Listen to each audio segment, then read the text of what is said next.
Bien, voilà, mes chers amis, bonjour. Vous savez que nous avons fini le mois de Nissan.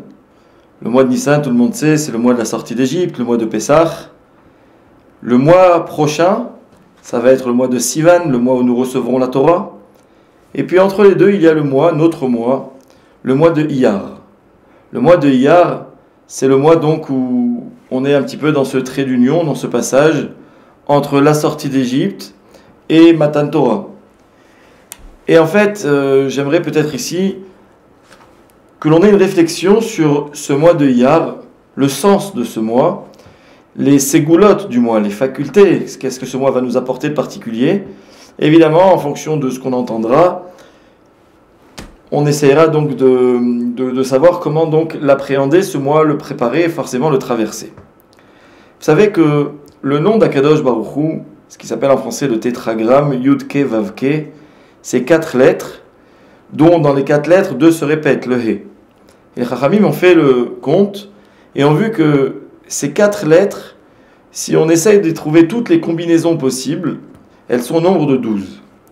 Et donc à chacun des mois de l'année, les Chachamim ont fait le corollaire, il y a donc une combinaison du nom d'Akadosh Baruch Hu qui correspond.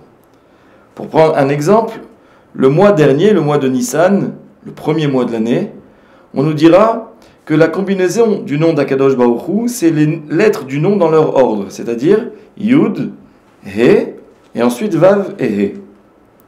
Comme pour nous dire que ce mois-là, c'est un mois où, entre guillemets, toutes les choses sont dans l'ordre, même si c'est le mois des plus grands miracles, mais en fait, c'est ça l'ordre divin dans le monde, c'est sa parole qui influe, c'est sa parole qui décide tout le devenir du monde.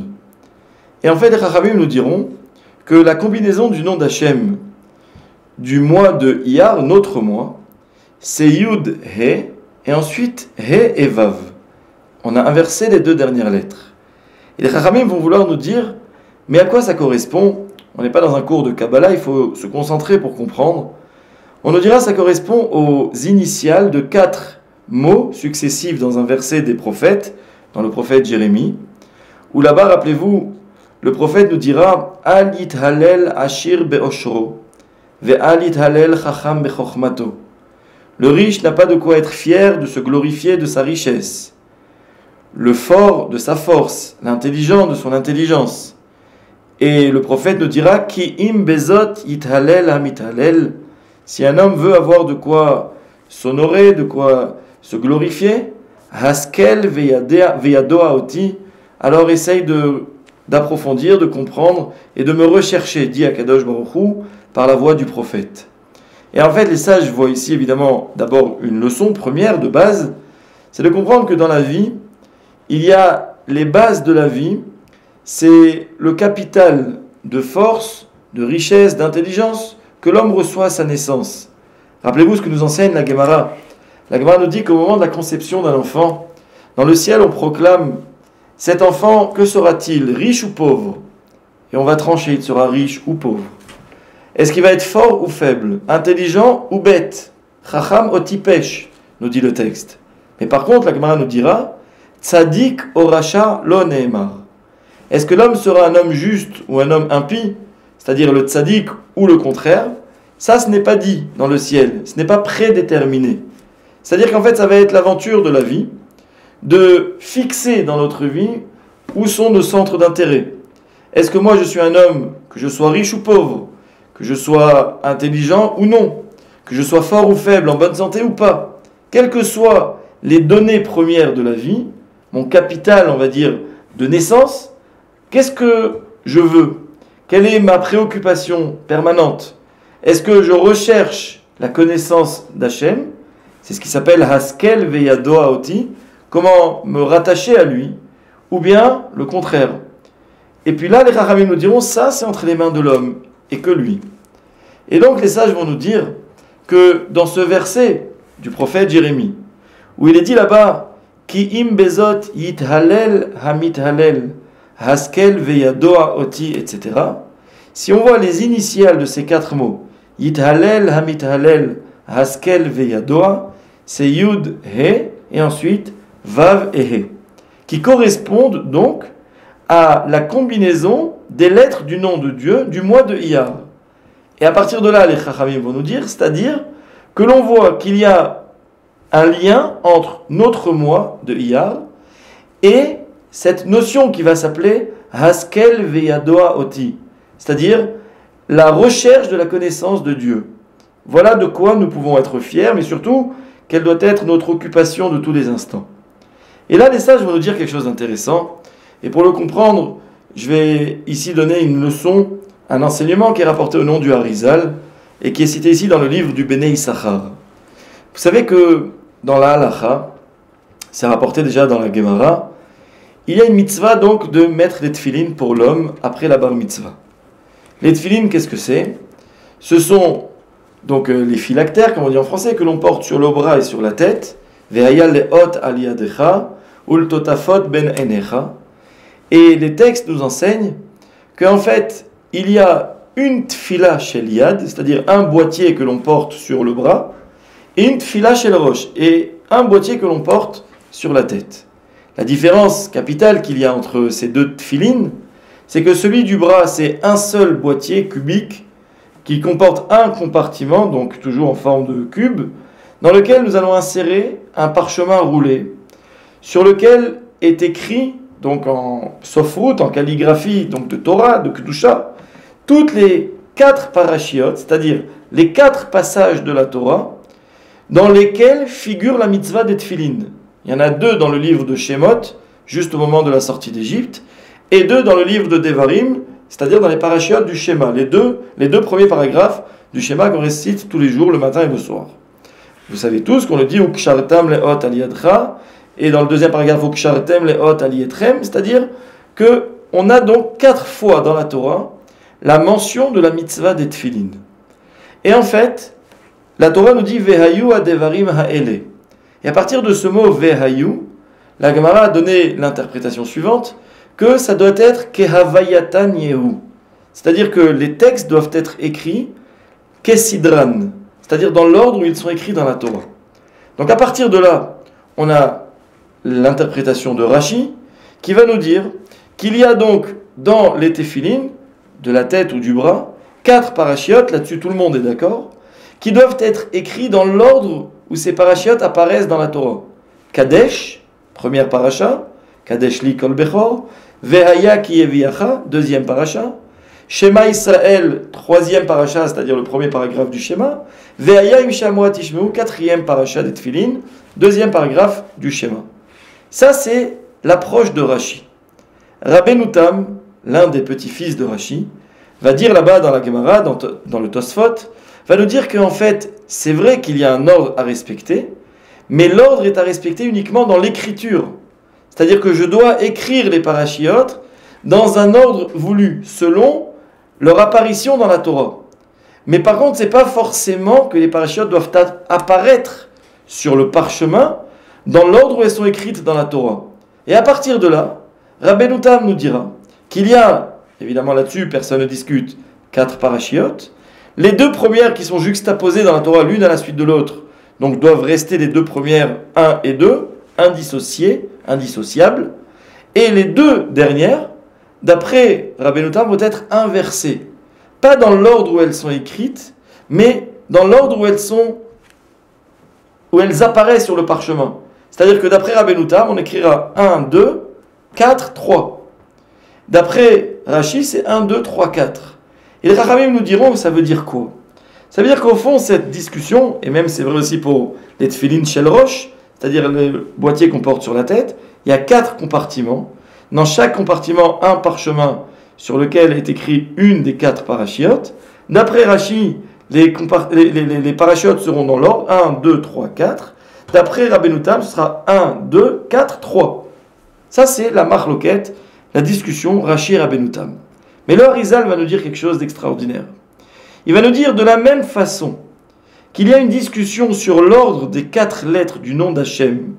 En ce qui concerne le mois de Nissan ou le mois de Iyar, c'est que d'après, comme on l'a vu, le Sefer HaYetzira, comme on a dit, le mois de Nissan c'est Yud, He, Vav et He, et le mois de Iyar c'est Yud, He, et ensuite He et Vav, on a inversé les 2 dernières lettres, ça fait forcément penser aux deux dernières parachiotes des Tfilin que l'on inverse selon l'avis de Rabbeinu Tam. C'est comme si l'on voulait dire que le mois de Nissan correspond au Tfilin de Rashi et que le mois de Iyar correspond au Tfilin de Rabbeinu Tam. Et c'est pour ça l'usage de certains hommes qui ont l'habitude de porter, d'avoir deux paires de Tfilin, Rashi et Rabbeinu Tam, soit, d'après les Mekohalim, c'est l'idéal, en les portant en même temps, c'est-à-dire ces deux toutes petites paires que l'on pose les deux sur la tête et les deux sur le bras, donc instantanément, et on fait avec la prière du matin, soit on a deux paires normales, de taille normale, mais quand on a fini la prière avec la première paire, selon l'avis de Rashi, puisque la halakha tranchée est comme lui, alors à la fin de la tfila, on met la deuxième paire de tfilin de Rabbeinu Tam, et on récite avec les 4 parachiotes en question.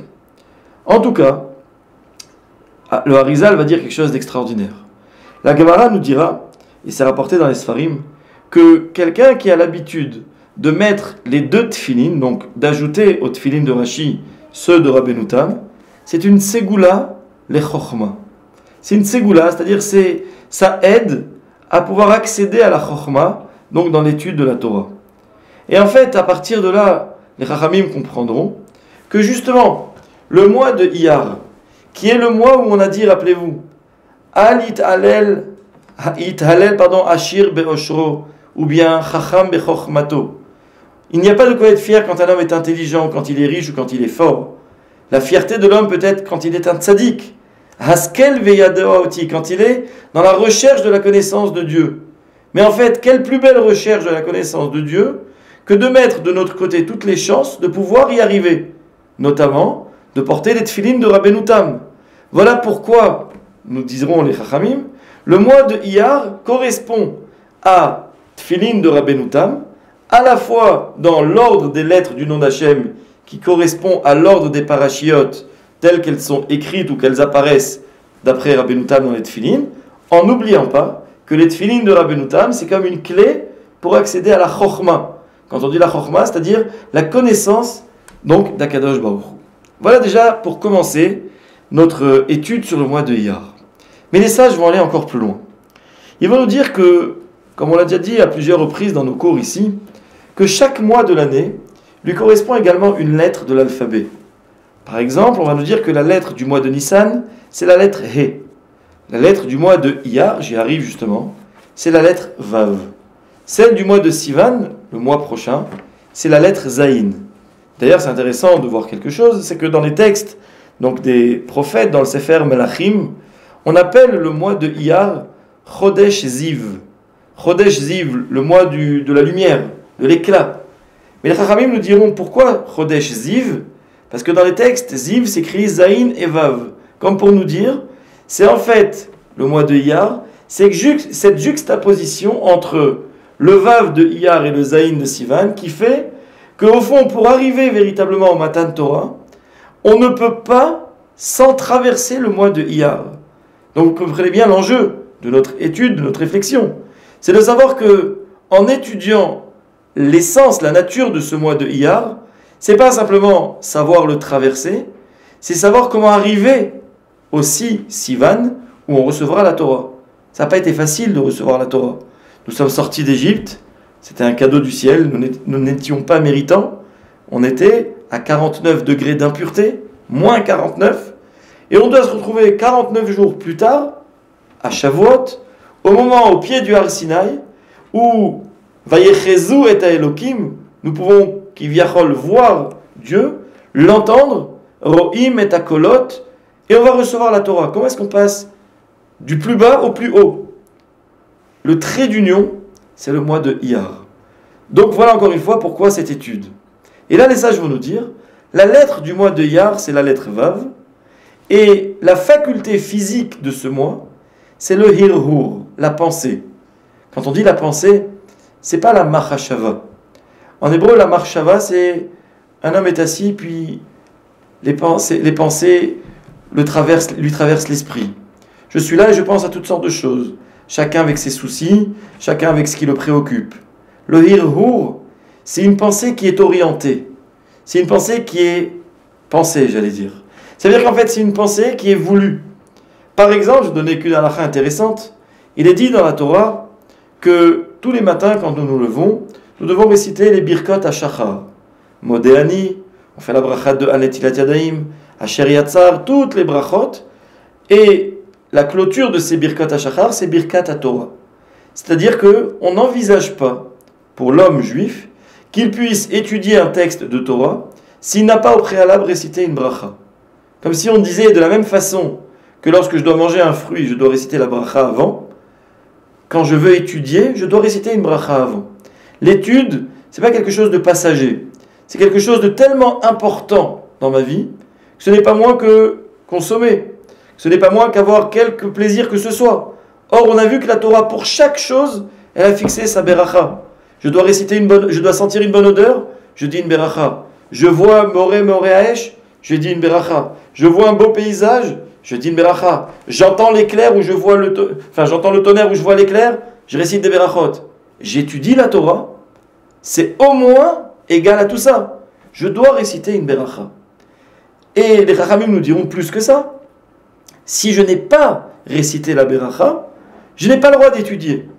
Donc le matin, déjà un petit rappel aux hommes, même si vous avez un chiour et qu'un matin vous vous êtes levé tard et vous ne devez pas le rater, d'abord récitez au moins les Birkot HaShachar, même si après vous irez faire votre prière, mais d'abord Birkot HaShachar parce que on ne peut pas écouter un cours, écouter un Dvar Torah, ou lire ou participer à une étude, s'il n'y a pas eu Birkat HaTorah. Mais la question qui est soulevée par nos maîtres, c'est est-ce que j'ai le droit, ok, pas de lire, par exemple la prière ou le Teilim, mais est-ce que j'ai le droit de penser à des divrei Torah? Je vais parcourir des yeux un texte. Je ne dis rien avec ma bouche, il n'y a aucun son qui sort de ma bouche. Est-ce que j'ai le droit? Et la Gemara s'interrogera, est-ce que hirhur kedibur olav kedibur dame? Est-ce que la pensée, mais de quelle pensée on parle? Pas marshava, du hirhur, c'est-à-dire un approfondissement mental. Je suis là et j'investis une pensée pour comprendre par exemple un texte, ou volontairement pour déchiffrer une phrase, quel que soit ici l'objet, les Chachamim nous diront hirhur kedibur dame. Et donc là, les Chachamim nous diront que si on voit que dans la Torah, on a associé la pensée à l'étude, mais cette pensée s'appelle le hirhur, déjà on rejoint l'idée que notre mois de Iyar, qui correspond à cette faculté de la réflexion, pas de la pensée, de la réflexion, on voit bien que c'est un mois particulièrement enclin à nous aider à nous rapprocher de la chokhma, de la connaissance d'Akadosh Baruch Hu. Mais on a dit que la lettre du mois, c'était la lettre Vav. Pourquoi la lettre Vav? Les sages nous enseignent la chose suivante. Vous savez que en hébreu, d'ailleurs même en hébreu moderne, mais en Lachon HaKodesh, le Vav a un double sens. Le Vav peut être ce qui s'appelle le Vav Achibour, c'est-à-dire le Vav de liaison, la conjonction de coordination. Ça et ça, en hébreu on dit Zé, Zé, Vé, Zé. C'est le Vav qui ajoute. Mais en hébreu, le Vav peut être autre chose. Ça peut être ce qui s'appelle le Vav conversif. En Lachon HaKodesh, le Vav Haïpour. Je donne un exemple que je vais expliquer d'ailleurs parce que c'est intéressant. C'est que, prenons un exemple. En hébreu, on sait que Haya, c'est du passé. Haya, c'était. Lorsque je mets devant le mot Haya, Vehaya, dans la Torah, deuxième paragraphe du schéma, Vehaya im shamoa tishmeu. Deuxième paragraphe des Tfilin, Vehaya ki eviacha. Ça devient un futur. C'est-à-dire qu'un passé, Haya, quand je lui mets un Vav devant, il est transformé en futur. Le Vav a converti le temps de passé au futur. Mais c'est vrai dans l'autre sens. Yehi, c'est quoi en hébreu? Yehi Ratson, que soit la volonté de Dieu. Yehi, c'est un futur. Et lorsque je mets devant le Yehi Vav, ça devient Vaihi. Tout le monde connaît Vaihi bime Achashverosh. Vaihi bime Shefot Ashoftim. Megillat Esther, Megillat Ruth. Ça renvoie à un événement passé. Et les Chachamim nous diront comment est-ce que j'ai fait que ce Yehi, c'est-à-dire ce futur, devienne un passé, en mettant au préalable un Vav. Encore une fois, on retrouve notre Vav Haïpour. Et d'ailleurs, en parenthèse, il y a une leçon extraordinaire ici. C'est que les Chachamim nous disent dans la Gemara que chaque fois qu'un passage des textes bibliques commence par le mot Vehaya, il annonce une joie. En Vehaya, Ela Lashon Simcha. Par contre, chaque fois que ça commence par Vaihi, ça annonce une pour anout, une souffrance. Et les Chachamim nous diront, mais pourquoi? D'après la règle qu'on vient d'énoncer, ça se comprend. Les Chachamim expliquent la chose suivante, c'est que Haya, c'est un passé. Quand je prends un passé, et que volontairement je mets devant un Vav, en voulant que ce passé devienne un futur, en général, quand un passé, on désire qu'il redevienne un futur, c'est que c'est synonyme d'une joie. On a connu un moment heureux un jour, on aimerait qu'il se reproduise. Haya, Vehaya, c'est une simcha. Par contre, Yehi, c'est un futur. Qu'est-ce que je fais de ce futur? Je mets un Vav devant pour qu'il devienne un passé. Vayehi bimei Achashverosh. En général, quand un événement futur qu'on attend, qu'on appréhende, on espère qu'il soit déjà passé, c'est que c'est une souffrance. Voilà déjà comment tous les enseignements de l'Chachamim se rejoignent. Qu'est-ce qu'on nous dit? Le mois de Iyar, la lettre de ce mois, c'est le Vav. Qu'est-ce que ça veut dire que la lettre de Iyar, c'est le Vav? C'est de nous dire, au fond, qu'en fait, Iyar, ce n'est qu'un passage d'un mois à un autre. Iyar, en quelque sorte, n'a pas de ségoula propre, si ce n'est être le moyen, le passage nécessaire, qui représente une hachana, la préparation au don de la Torah. Je sors du mois de Nissan. C'était quoi le sacrifice du mois de Nissan au début de Sfirat HaOmer? On a récolté des épis d'orge, on en a fait une farine la plus pure possible, et on en a fait un korban dans le Beth Amikdash. Qui consomme l'orge? Les sages nous l'enseignent. L'orge s'appelle Ma'achal Behema. C'est un aliment animal. C'est-à-dire c'est les animaux à qui l'on donne à manger de l'orge. L'homme, lui, mange quelque chose de beaucoup plus noble, le blé. Qu'est-ce qui va se passer à Shavuot? Le sacrifice de Shavuot, ça sera ce qui s'appelle Shte Halechem, 2 pains qui seront préparés à partir de farine de blé. Donc en quelque sorte, Nissan, c'est le mois où Israël est encore considéré comme étant à l'état animal. On est à 49 degrés d'impureté, on n'a presque aucune valeur humaine, on ne sait plus parler, rappelez-vous, on est en Égypte, on ne sait que se plaindre, pousser des cris, et c'est tout doucement Moshe Rabbeinu qui va nous redonner confiance. C'est Moshe Rabbeinu qui va venir nous parler, nous faire croire en nous et en Kadosh Baruch Hu, et nous dire, sachez, la Géoula elle est proche, elle va exister, elle va avoir lieu. Et puis petit à petit on s'élève, on s'élève, on s'élève. On va se retrouver dans le désert pendant le mois de Iyar. Et dans le mois de Iyar, on aura la manne. Elle va commencer à tomber au mois de Iyar. On sera nourri d'un pain qui n'est plus un pain humain même, qui est un pain des malachim. Et enfin, on arrive à Shavuot, on nous dit, voilà, en tant qu'homme, vous allez recevoir la Torah. Et les Chachamim nous diront ça, c'est une transformation en nous qui nécessite le Vav, qui est à la fois un chibour, c'est-à-dire qu'il y a un lien, on passe de l'un à l'autre, il ne peut pas y avoir de coupure entre les deux. Mais pour que nous puissions passer de Nissan à Sivan, il faut qu'il y ait en nous une transformation qui s'opère. C'est le Vavaïpour. Nous allons entièrement nous changer. Et là, les Chachamim nous disent, voilà pourquoi la lettre du mois de Iyar, c'est la lettre Vav. Enfin, les Chachamim nous diront, et je finirai avec cette idée, c'est que il est dit comme ça que Iyar, c'est les initiales, 4 lettres, Aleph, Yud, Yud, Resh, les initiales de Avraham, Yitzhak, Yaakov, Rachel. Et on nous dit pourquoi? Parce que ces 4 personnages, c'est d'abord Avraham, Yitzhak et Yaakov, nos patriarches, et Rachel, la plus jeune des matriarches, c'est-à-dire la 4e, Sarah, Rivka, Rachel et Léa, Rachel qui sera dans les textes Akeret Habaït, l'épouse choisie par Yaakov, pas comme Léa qui a été choisie par Rachel en quelque sorte, elle n'a pas voulu la déshonorer, elle a donné sa place, et c'est elle qui enfantera les garçons, les enfants. Mais la femme que Vayehav Yaakov et Rachel, Yaakov a désiré, ça a été Rachel. Et on nous dira que ces 4 personnages sont les 4 socles de la Merkava, du char céleste. Et on nous dira ainsi, en fait, qu'est-ce qu'ils représentent pour nous, Israël, jusqu'à nos jours? Ils représentent les Avot. Or, les sages nous enseignent un enseignement capital. C'est que dans la vie, les enseignements, on les reçoit de 2 catégories de personnes. Soit de nos parents, soit de nos maîtres. Et les sages seront unanimes à dire que de nos parents, on apprend les midot. De nos maîtres, on apprend les déot. Nos parents nous ont transmis nos lignes de comportement dans la vie. Quand des parents ont un trait de caractère, il y a de fortes chances qu'ils se retrouvent chez leurs enfants. Mais au-delà des traits de caractère, les théories de la vie, les grandes pensées, on ne les reçoit pas forcément de nos parents. Par contre, on les reçoit de nos maîtres. C'est-à-dire qu'on pouvait avoir des parents qui étaient selon une ligne conductrice dans leur vie de pensée, et puis leurs enfants ont décidé d'en emprunter une autre. Parce que ça, en quelque sorte, c'est libre, c'est le choix de l'enfant en fonction de ses maîtres. D'où l'importance de choisir les maîtres de nos enfants. Mais notre rôle parent, vis-à-vis de nos enfants, c'est de leur donner ce qui s'appelle les midot. Or, ici, dans notre calendrier tel qu'il est organisé, on est venu nous rappeler un enseignement. C'est que dans la vie, il ne peut pas y avoir de Torah s'il n'y a pas en amont cette notion qui s'appelle les midot. Akadosh Baruch Hu ne voulait pas donner à Israël la Torah lorsqu'il sortait d'Égypte. Il aurait pu s'il voulait. On vous sort d'Égypte et on vous propulse directement au mois de Sivan. Vous vous retrouvez ici, au pied du Har Sinaï. Voilà la Torah. Faites-en ce que vous pouvez ou voulez. Non.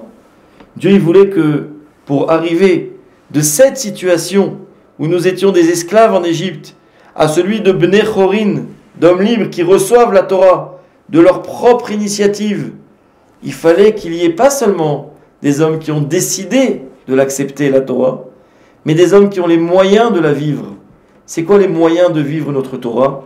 C'est d'avoir des midot. Qui nous enseigne les midot? Nos ancêtres, nos parents. Voilà pourquoi le mois de Iyar, c'est Avraham, Yitzhak, Yaakov, Rachel. C'est ceux qui nous ont donné tout notre capital de midot dans la vie jusqu'à nos jours, qui nous permettent justement de pouvoir nous réaliser dans la vie en étant ces enfants d'Israël. Pourquoi est-ce qu'on ne s'appelle pas le peuple juif? Non, on s'appelle les Béné Israël. Nous sommes toujours les enfants d'Israël, les descendants de Avraham, Yitzhak, Yaakov, Sarah, Rivka, Rachel, Léa. C'est-à-dire que sans eux, nous ne sommes rien. Dans chaque prière, quand nous ouvrons la bouche pour demander ce que nous voulons à Dieu, premier mot, Eloké Avraham, Eloké Yitzhak, Veloké Yaakov. Qui es-tu, Dieu, pour nous? Tu es d'abord le Dieu de nos ancêtres. Eloké nous, Veloké Avoté nous. Tu es le Dieu de nos ancêtres et en tant que tel, alors nous invoquons ta clémence, ta miséricorde, nous demandons ce que nous pouvons. Les Chachamim nous diront, ici on vient nous rappeler que le mois de Iyar, qui est ce passage de Nissan à Sivan, cette préparation, où nous sommes de Ma'achal Behema à Ma'achal Adam, comme on l'a dit, nécessite en nous une grande transformation. Mais ce qui peut nous permettre cette transformation, c'est le capital de Midot que nous avons reçu de nos ancêtres. Voilà encore un enseignement de notre mois de Iyar. Et enfin, comme on l'a mentionné, mais je finirai avec ça, il est dit que le mois de Iyar, c'est le mois où nous avons commencé à recevoir la manne dans le désert. Et les Chachamim nous diront que la manne, c'était un aliment qui était entièrement ingéré, intégré par l'organisme. Il n'y avait aucun déchet de cet aliment. Or, ils nous diront ainsi, dans la médecine, on sait que 99% des maladies de l'être humain viennent de ce qui n'adapte pas son alimentation à sa nature.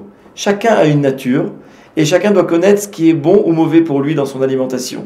Et quand un homme a une alimentation déséquilibrée, alors ça génère en lui malheureusement beaucoup de maladies, en tout cas la majorité de ces mots MAUX. Et les Chachamim nous diront, comme dans le mois de Iyar, nous sommes dans un mois où justement, où on ne mangeait rien d'autre que la manne, au-delà de la signification de la manne comme étant le pain de la Emouna. On n'avait pas le droit d'en faire des réserves. On se levait le matin, on prenait, on mangeait et on était rassasié. Comme pour nous dire, si vous voulez véritablement recevoir la Torah, soyez d'abord des hommes de foi. Croyez en Akadosh Baruch Hu. Mais il y a autre chose. C'est le souvenir que ce mois de Iyar, c'est le mois de la Refoua. Et si nous connaissons autour de nous des gens qui ont besoin d'une Refoua, dites-le leur. Ça leur redonnera le moral, mais surtout il faut qu'ils y croient. Il faut prier particulièrement pour ceux qui ont besoin d'une guérison pendant le mois de Iyar. Et d'ailleurs, il est dit, vous savez que dans la prière, nous disons, dans la Birkat à Refoua, on dit comme ça, Ve'ale Refoua, Arucha Urfoua Shelema. On dit comme ça, Arucha, Aleph, Resh, Chaf, Erech, c'est la racine du mot Arucha qui veut dire Refoua. C'est un synonyme de la guérison. Et si on regarde le mot Iyar, Aleph, Yud, Yud, Resh, de Yud, c'est 2 fois 10, ça fait 20, c'est comme le Chaf, ça fait la même gématria, la même valeur numérique que le mot Erech, Arucha. C'est-à-dire que Mamash, le mois de Iyar, c'est le mois de la Refoua. Donc si on voulait un petit peu conclure, on a vu que le mois de Iyar, notre mois, c'est le mois de la Chokhma, c'est le mois de la Refoua, c'est le mois de la force, c'est le mois de la Hachana, de la préparation de la Torah, c'est le mois des Midot. Je pense que tout ce programme nous demande au moins un mois pour pouvoir nous préparer au don de la Torah. C'est absolument à ça que nos sages nous invitent. Voilà pourquoi, en ce Rosh Chodesh et en ce début de mois de Iyar, je souhaite que nous méditions toutes ces idées, comme on l'a dit dans le Hirhur, c'est-à-dire que nous adressions le minimum de réflexion à ces idées qui ont été dites, pour que nous arrivions à les intégrer et à les faire nôtres, et faire en sorte, Bezrat Hashem, que nous soyons véritablement des hommes qui soient prêts, par leur midot, par leur sagesse, par leur désir, à recevoir la Torah le moment venu, quand on arrivera, Bezrat Hashem, très vite, à la fête de Shavuot au mois de Sivan. Chodesh Tov à tous.